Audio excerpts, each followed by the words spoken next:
క్రిష్ శ్వేతల పెళ్లితో పాటే మీనాక్షి బలరాంల పెళ్లి చేయాలని నిర్ణయించుకున్నాను. నువ్వు నా పెళ్లికి ఉండాలనుకున్నాను, నువ్వే దగ్గరుండి రెడీ చేయాలనుకున్నాను. కానీ నువ్వుంటే పెళ్లి జరిగేలా లేదు. నేను వెళ్ళిపోతాను. ఆ బలరాం గారితో తాళి కట్టించుకొని ఆ ఇంట్లో అడుగు పెడితే ఇంకా నేనెందుకు, నా బ్రతికెందుకు? అది ఇంట్లో నుండి వెళ్ళిపోయినంత మాత్రాన దండాస్ దాన్ని కలవకుండా పోతాడా?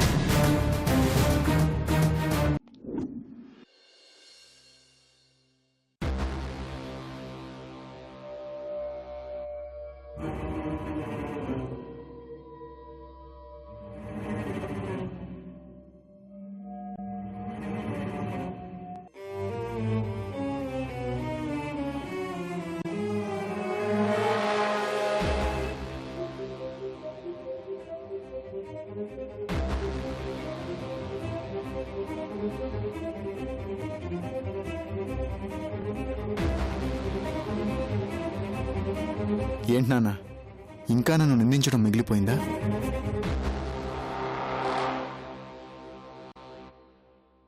చెప్పండి నాన్న. నన్ను అసహించుకోవడం ఈ సమాజానికి రివాజ్ అయిపోయింది. భరించడం నాకు అలవాటైపోయింది. బలరాం, నిన్ను నిందించాలనుకున్న వాణ్ణి అయితే నిన్న రాత్రి అక్కడే నిందించేవాణ్ణి.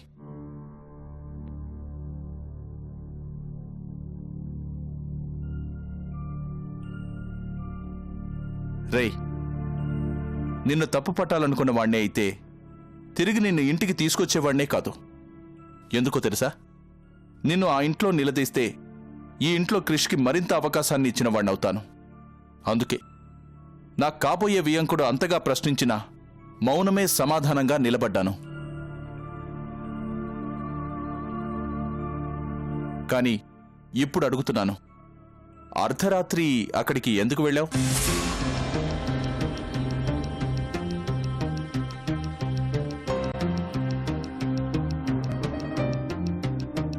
చెప్పరా? అది మరి పోనీ నేను చెప్పనా?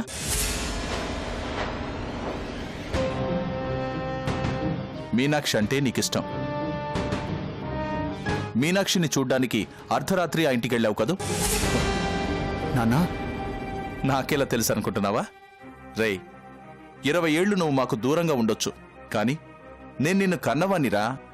నీ మనసేంటో ఆ మాత్రం తెలుసుకోలేనా? అదేం లేదు నాన్నా. అదేం లేదా? అయితే ఎందుకు ఆ అమ్మాయి దగ్గరికి వెళ్ళావు? ఎందుకు మీనాక్షి కోసమే వచ్చానని చెప్పావు? చెప్పరా?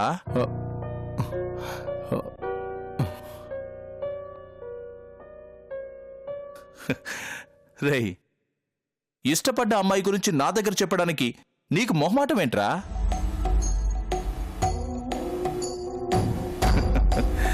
మీ ఇద్దరిని నేను చాలాసార్లు గమనించానురా.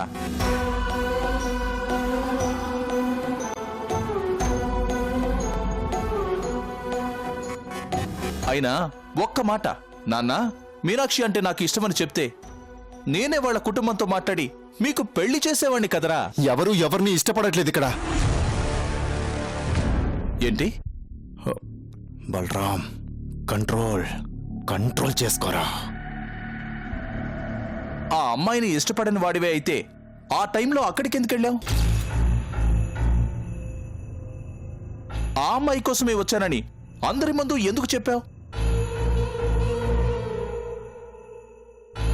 మాట్లాడవేరా, చెప్పు. నన్ను మీరు అపార్థం చేసుకుంటున్నారు నాన్న. లేదురా, ఇప్పుడిప్పుడే పూర్తిగా అర్థం చేసుకుంటున్నాను. నీకో అమ్మాయి మీద మనసు మళ్ళిందంటే అది నీ గొప్పతనం కాదురా, అది ఆ అమ్మాయి గొప్పతనం.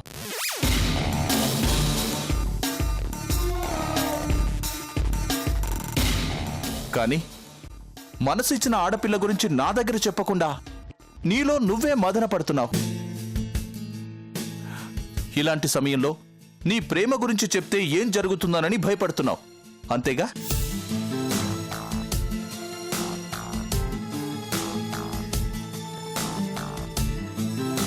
ఇక నీకు ఆ భయమే అక్కర్లేదు. ఎందుకంటే నీ మనసును గెలిచిన అమ్మాయి నీ జీవితంలోకి రాబోతోంది. మీనాక్షికి నీకు పెళ్లి చేయాలనుకుంటున్నాను.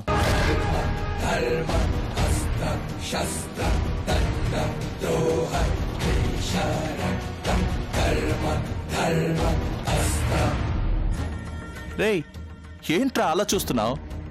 పెళ్ళా? అవునరా, పెళ్ళే. మా ఇద్దరికా? అది జరగని పని. రేయ్, నువ్వు క్రిష్ గురించి ఆలోచించొద్దు. కష్టమైనా నష్టమైనా నేను చూసుకుంటాను. అది కాదు నాన్న, నేను చెప్పేది. బలరాం, నువ్వు అర్ధరాత్రి ఆ అమ్మాయి దగ్గరికి వెళ్ళావు. అది తప్పు కాదు. ఎందుకంటే ప్రేమించిన అమ్మాయిని చూడాలని, కలవాలని నీ మనసు నిన్ను అక్కడికి నడిపించింది. కానీ ఏం జరిగింది? అందరూ నిన్ను నిందించారు, నిలదీశారు, నీపై ప్రశ్నల వర్షం కురిపించారు. అదే నీ స్థానంలో అదే ఇంటికి క్రిష్ వెళ్ళుంటే అల్లుడొచ్చాడని ఆహ్వానించి రాచమర్యాదలు చేసి శ్వేతని క్రిష్ని ఒంటరిగా వదిలేసి మరీ వెళ్ళిపోయేవారు. ఎందుకు ఆలోచించావా? అదేరా ప్రేమకి పెళ్లికి ఉన్న తేడా. ఉంగరాలు మార్చుకుంటే చాలు, చెట్టాపట్టాలేసుకుని ప్రపంచమంతా చుట్టొచ్చినా పట్టించుకునే వారే ఉండరు.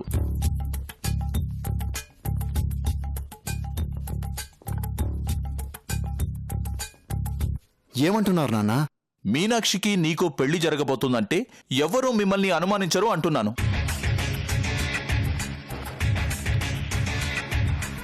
మీనాక్షిని కలవడానికి నువ్విలా దొంగలా వెళ్లాల్సిన అవసరం లేదు అంటున్నాను.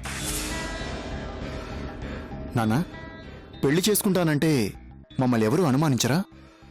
కాబోయే భార్యతో కలిసి తిరిగితే ఎందుకురా అనుమానిస్తారు?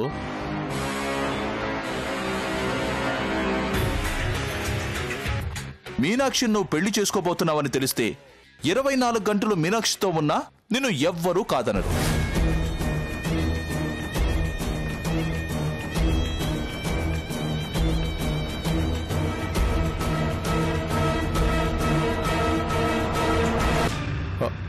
నన్ను బాగా అర్థం చేసుకున్నారు నాన్న.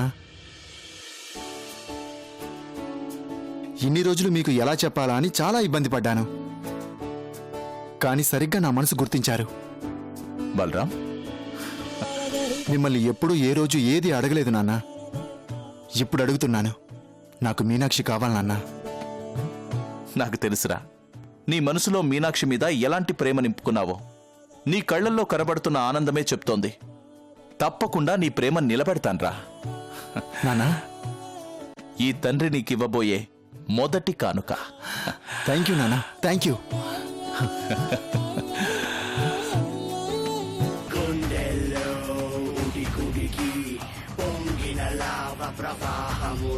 ఇది ఆగదురా, ఇది ఆరదురా. మనుషుల్ని రుచి మరిగి మట్టిలో కలిపిన దాహమురా, నరమేధమురా, బలిదానమురా. సృష్టి పుట్టినప్పుడే తను పుట్టి బ్రహ్మ కళ్ళలు కారం కొట్టి. నాన్న, మీనాక్షిని చంపే అవకాశం ఇలా తలుపు తడుతుందనుకోలేదు. క్రిషుగాడి పతనం ఇలా మొదలవుతుందని ఊహించలేదు. మీనాక్షి మెడలో తాళి కడతానని మీరనుకుంటున్నారు, కానీ అది పీటల మీద కూర్చునే లోపు దాన్ని పాడె మీద పడుకోబెడతానని నేనంటున్నాను.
మీనాక్షి, కారెక్కు. ఓ సార్. కారెక్కు మీనాక్షి, నీతో కాస్త మాట్లాడాలి. ఓ సార్ ఎక్కు.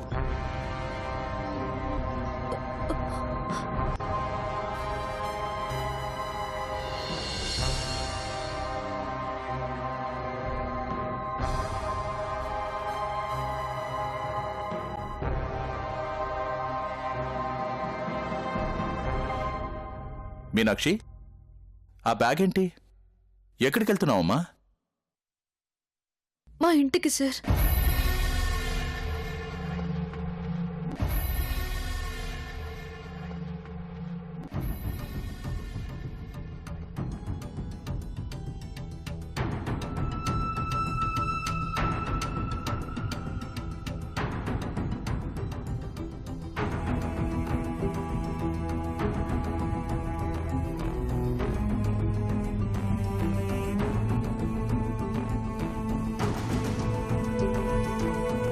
ఏమ్మా, 4 రోజుల్లో పెళ్లి పెట్టుకొని నువ్వేంటమ్మా ఇప్పుడు ఇంటికి వెళ్తున్నావు?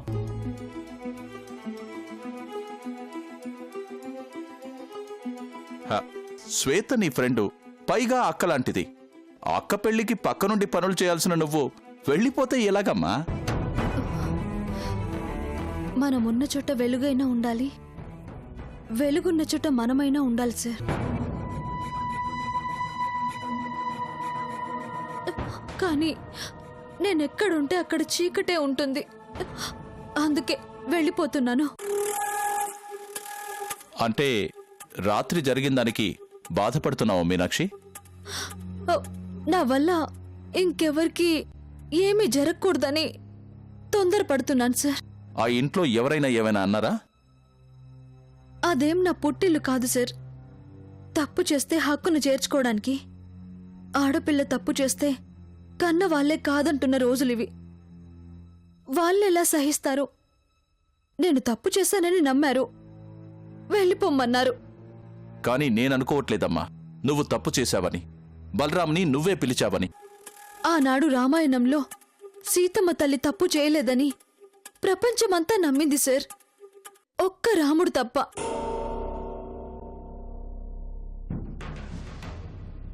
అది చాలదా సార్ నాలాంటి ఆడపిల్ల బ్రతుకు చీకటి కావడానికి?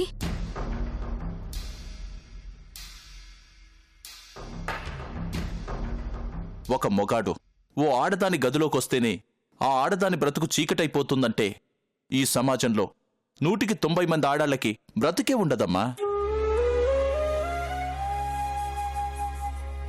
నువ్వు చెప్పిన రామాయణంలో సీతని రాముడు అనుమానించొచ్చు, కానీ ఆ అనుమానం పుట్టింది రాముడిలో కాదు, మూర్ఖుడైన ఓ సామాన్యుడిలో.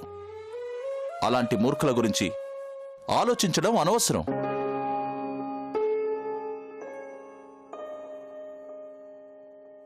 చూడమ్మా, బలరాం అర్ధరాత్రి నీ దగ్గరికి రావడం తప్పే, కాని మీ ఇద్దరి మధ్య ఉన్న ప్రేమ వాణ్ణక్కడికి లాక్కొచ్చింది.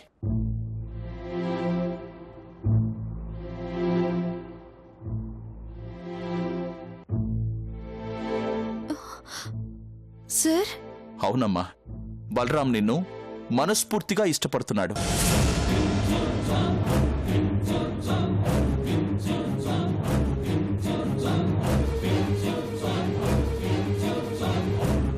నువ్వు వాడి జీవితంలోకి రావాలని మేమంతా ఆశపడుతున్నాం.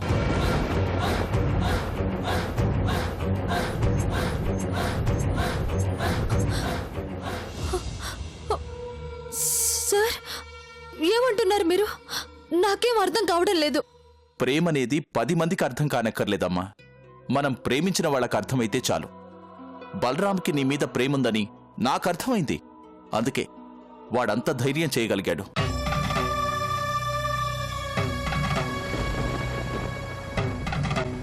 నిన్న రాత్రి నిన్నందరూ నిందించారు, నిలదీశారు. తప్పు చేశావని ఎవరికి వారు ఎగిరిపడ్డారు.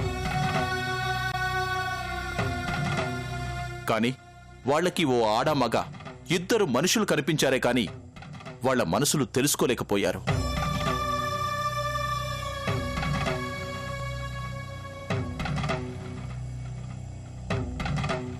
అందుకే నీ అభిప్రాయం చెప్తే ఆ మనసుని పచ్చని పందిరి సాక్షిగా వాళ్ళందరికీ అర్థమయ్యేలా చేస్తాను.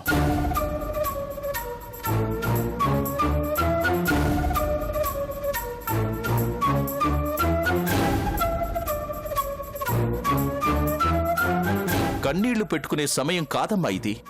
నిర్ణయం తీసుకునే సమయం. నువ్వు ఒప్పుకుంటే శ్వేతాకృష్ల పెళ్లితో పాటే ఒకే పందిట్లో మీ పెళ్లి జరిపిస్తాను.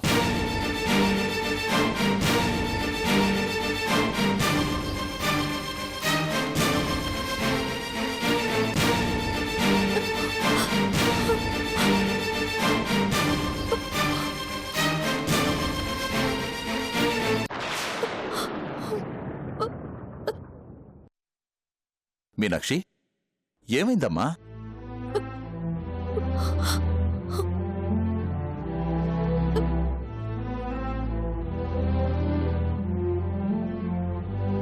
నాకు తెలుసమ్మా, నువ్వు ఆడపిల్లవి. ఓ మనిషి మీద ఉన్న ప్రేమని నలుగురిలో చెప్పలేని అమాయకురాలివి. అలాంటిది ఇలా అడిగితే ఇబ్బందిగానే ఉంటుంది. నువ్వు ఇప్పుడే చెప్పక్కర్లేదు. 24 గంటలు టైం తీసుకో. నీ ప్రేమను పండించుకునే సమయం ఇది. ఆలోచించి నిర్ణయం తీసుకో. కానీ మీనాక్షి, ఒక్క విషయం గుర్తుంచుకో. నిన్ను అనుమానించిన వాళ్ళు, అవమానించిన వాళ్ళు నోరు మూసుకోవాలంటే నువ్వు బలరాంనే పెళ్లి చేసుకోవాలి.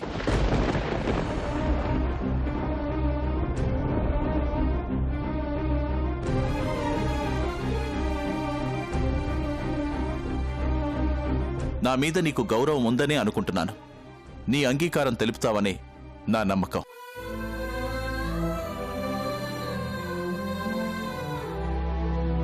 నా నమ్మకాన్ని నిలబెడతావు కదూ? రేపు ఇదే సమయానికి రామాలయంలో నీకోసం ఎదురు చూస్తూ ఉంటాను.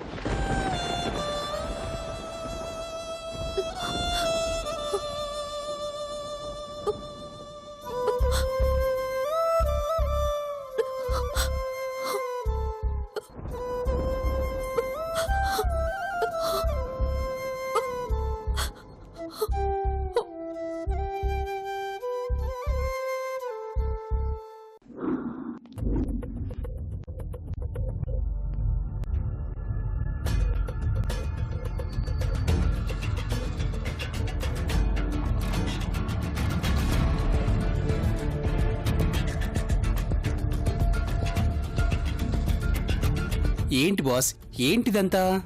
కృషిగాడి చావు నా పెళ్లికొచ్చింది. బాస్, జోక్ చేస్తున్నారా? మీరేనా ఇలా మాట్లాడేది? ఏ డౌటా? గిల్లి చెప్పమంటావా? హ్మ్, నాకు అంత అదృష్టమా? వాయిస్ ఆగిందేంట్రా? మీరు తీసుకున్న నిర్ణయం తెలిసాక గుండె ఆగిపోయింది. బాస్, మీనాక్షిని చంపి కృష్ణి ఆ మర్డర్ కేసులో ఇరికిస్తానని చెప్పి ఆ ఇంట్లోకి వెళ్ళారు. కానీ మీ చేతిలో చావబోయే మీనాక్షిని మీరు పెళ్లి చేసుకోవడం ఏంటి బాస్? అదేరా కలిసొచ్చే కళ్యాణంలో అర్థం కాని హత్య చేయడం అంటే. ప్లీజ్ బాస్, కాస్త తెలుగులో చెప్పురా. నీలాంటి తెలివి తక్కువ వాడికి ఏ భాషలో చెప్పినా అర్థం కాదురా. అసలు ఏం చేయబోతున్నారు బాస్?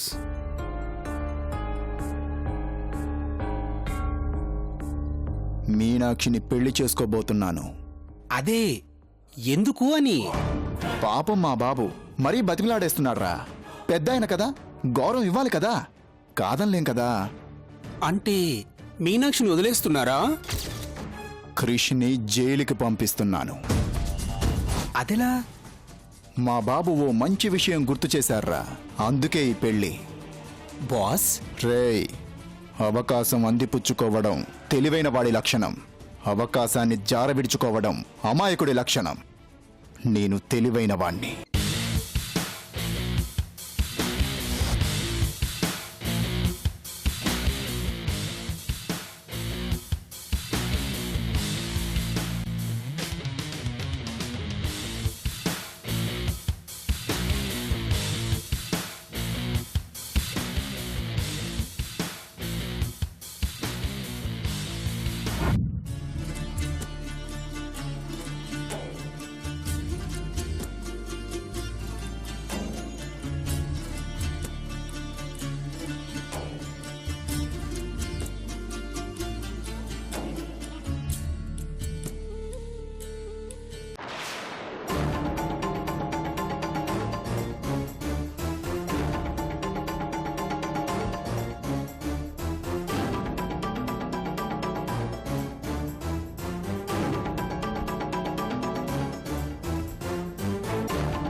ఏమండి ఏమండి ఏమండి ఎవరు ఎవరమ్మా? నా పేరు మీనాక్షి. మీనాక్షియా? ఆ, మోహన్ మా అన్నయ్య. ఓ అవునా? ఆ, ఆ, మా అన్నయ్య వాళ్ళు బయటికెళ్ళరా ఆంటీ? లేరమ్మా, చెన్నై వెళ్ళిపోయారు.